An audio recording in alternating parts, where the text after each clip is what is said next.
everybody, I know it has been a while. Hi, I am Nadira and I like everything books, writing, and I sometimes do the odd study video.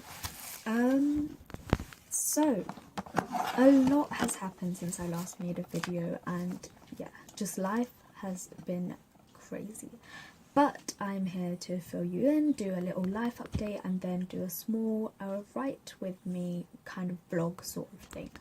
And maybe a little bit of unboxing, just kind of a whole jam of things that I've missed out on posting recently. So, but before I begin, I would like to say that I think it's very important that we all take a moment for ourselves every once in a while. It can be really hard getting swept up with school and work and just life in general to forget to take care of yourself, and I have experienced that myself. And for someone who has battled with trying to make sure that I make time for myself, that I make sure that I'm taking care of myself even when I feel like I shouldn't, I feel like this just has to be a friendly reminder to take some time for yourself, be in the now and all that jazz, and just make sure that you are taking care of yourself.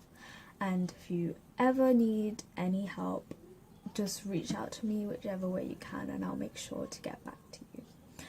With that said, some more exciting news. If you follow me on TikTok or Instagram, you will have known that I have published a book, and saying that is still so crazy to say.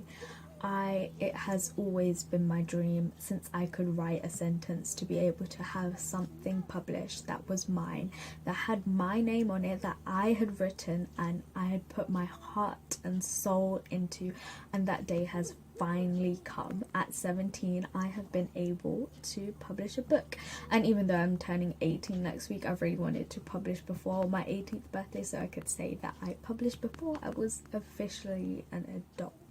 But yeah, without further ado, I'll show you the book, talk a little bit about it, tell you where you can purchase it if you want to, and just go through the process of how it went from just a small idea in the back of my brain to something physical, real and tangible. So I have an advanced copy of it. This is actually my sister's copy, but this is the book. Let me show you properly. It is called Beneficium. That's how you pronounce it, Beneficium, and it is Latin for a specific type of dark magic, and I chose that name on purpose because this is a fantasy book with dark and light magic and kind of the juxtaposition between those two. So a little bit about this book. This book follows a character called Keira Aura. I didn't mean for the name to rhyme, but I guess we'll just go with it. When she is about 9 years old, she's in the forest of Avalon with all the different mythical creatures around her. They're all having a lovely dandy time, and then a Beneficium demon comes and steals her powers. She is terrified of this demon she's never seen before. It has tendrils of black smoke reaching out towards her, and she doesn't know what to do. She feels trapped, and then these two assassins come, Evelyn and Alric, and they save her from the demon. Then because she has no one else for her, they decide to adopt her and take her back to the Code, which is their group, their consort of assassins. So she grows up among assassins, learning their trade, learning how to defend herself and all that jazz. But she is a real outsider because she has no powers, unlike almost everyone else. Not almost, everyone else at the Code. So she is forced to fight stronger and harder than anyone else. I also want to make it clear that Keira is a brown woman. I really wanted to make sure that my cast of characters were not all white, as in many fantasies that is the case, and I feel like there needs to be more representation of different ethnicities, and I seem to find it hard to find main characters that are brown or black. So I wanted to make sure that there was diversity in this book. But following from that, one day she is tasked by the leader of the Code to infiltrate the Beneficium, and she sees this as the kind of idea that she can get revenge on the demon that stole her powers. All her life she's been told that the Beneficium are evil and despicable and they can't be trusted, but when she gets into the kingdom she sees a whole different story. And like the main premise of the book is realizing that not everything we are taught is what is true, and we need to find out things for ourselves. So this fantasy world I've been building for almost 5 years now, they're split into different kingdoms. There's the Beneficium or Veyron kingdom, which is the kingdom of dark magic. There is the Nymph Kingdom or Nymphilium, which is of water magic, and then there is Sylphium, which is of sylphs and wind magic. So those are the main three. And yeah, so this is going to be a trilogy, so this is the first book. It does kind of end on a cliffhanger, so be warned if you do pick it up. It explores themes of grief, death, love, morality, and it touches on some mental health. There are characters of all different backgrounds in this story, of different races and also different sexualities, so I just wanted to make sure that it was inclusive for as many people as possible, and it would mean the world to me if you would give my book a chance. And so the inside of this book, if you purchase a copy, it will look similar to this, but I've added some more formatting in the version currently available on Amazon. There are like the little graphic on top of the chapter with the capitalized first letter of a chapter, and also afterward a dedication and a sort of introduction, which isn't in this book. In this book is literally just the whole story, like it's just begins out of nowhere. But yeah, so this is the book, this is my book Beneficium, and I hope you enjoy reading it as much as I enjoyed writing it. And I just want to show you the spine. I really love the spine. I love the font of it, and it says my actual name, so yeah, that is great. It's available on Amazon, and if you have Kindle Unlimited you can read it for free. Well, I guess if you're paying Kindle Unlimited it's not technically free, but yeah, on Kindle it is $4.99 I think, or $5.99, $4.99 in the UK. The paperback copy is $7.99 in the UK, $8.99 in the US, and the hardback I think is $12.99 here and $13.99 in the US. Other prices are available. It's available worldwide, and yeah, you can find it on Amazon, Barnes & Noble, and this other website I found called Lulu. I'll link all of that down below. But now that I've told you about this book, I want to talk about how I came to write it. So as a writer, there's like lots of different methods. There's lots of different methods of writing, and I remember watching this video a couple years ago about this from this author who was talking about like the different ways of writing, and she split it into 2 different categories. If I can find the video I'll leave it linked down below, but I watched it so long ago I'm not sure if I can find it again, but I will try my hardest. So she said that writing is kind of split into 2 different camps. You can either do seeding or planning. Seeding is when you just write off the cuff. You just sit down by your laptop or with your notebook and just write whatever comes to your head, and then afterwards you have a very thorough editing process that you go through. But the other side is planning everything in detail with an outline, character profiles, all this stuff, story arc, storyboards, like the most amount of planning you could possibly do to make sure that you know what's happening in every single chapter and you know what you want to do. But I have a kind of hybrid version of that. I take seeding and planning and combine it together. So I will plan some key points and I'll show you some of those planned. I will do some concept artwork and stuff like that. My artwork isn't that great. It's just for me really to kind of visualize what I want to describe. But most of the time I just sit down and write whatever comes to my head and then go into that process of writing once more.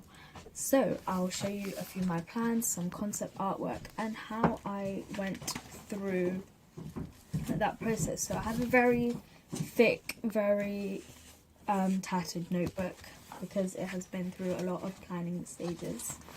And yeah, I'll just show you some of my plans.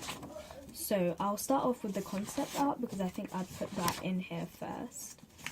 So this is some of the concept art. I don't know if you can see it properly, but this is the Urus Mountains of Avalon. Avalon I got from BBC Merlin. If you have not watched that show, absolutely watch it. One of my favorite shows ever. This is the Urus Mountains of Avalon. Avalon is like part of the mythology of the Knights of the Round Table and King Arthur, but Urus, I think it means east wind, and I got that from Sherlock. These are the skies of Andestein.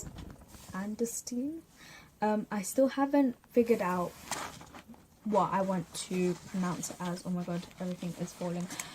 What I want to pronounce it as, but that's the beauty of reading. You don't have to pronounce it exactly the way the author wants you to pronounce it, because it's all you just reading it yourself for fun. And I made that name by myself. It wasn't very influenced by anything else, and these are just some mock-up watercolor paintings that I did. And these are probably the worst paintings I did, but just a little show of the concept art that I did. And the Forest of Avalon is also part of the King Arthur mythos kind of stuff, but it kind of, my book is kind of an amalgamation of my own creations. Like the Beneficium demons are not found anywhere else, it's just something that I made up. But nymphs and sylphs, they are part of folklore. There are some fae, but it's not focused on fae because I feel like the market is very saturated with, like, I love a good high fae story, but I wanted to have like a different take on that. Also, I got some brush pens, so I went quite overboard with the colours and just writing out the names. So you have Ryson, Acacio, Conroe, Cairo, Rook, Alric, Evelyn, Azalea, Nessia, Eva, and Layla, whichever one you prefer.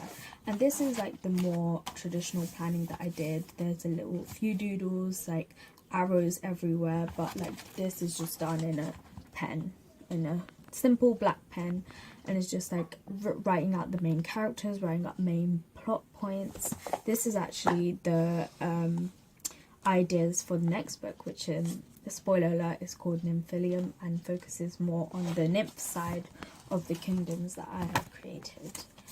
And yeah, it's just a lot of planning and a lot of just doodles when I get bored of writing, and me just playing around with more brush pens.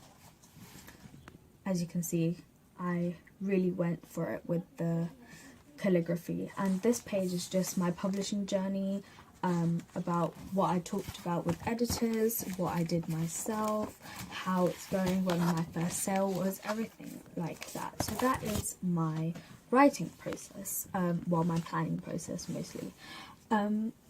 Now I want to talk about how I use Google Docs. I either use Google Docs or Word depending on my mood.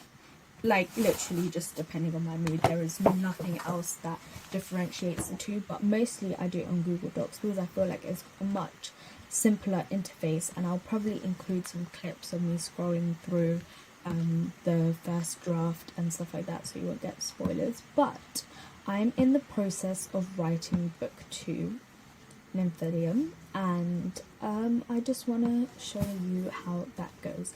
As of now, I think I've written about 4,000 words. So I've got the prologue, chapter 1 and chapter 2, and to be fair, these are quite intense chapters, quite long chapters as well. Let me see exactly how many words there are. Exactly, okay, so just under 4,000 words. But it's getting quite intense at the moment because I feel like in a second book you've already got the hook, you've already got them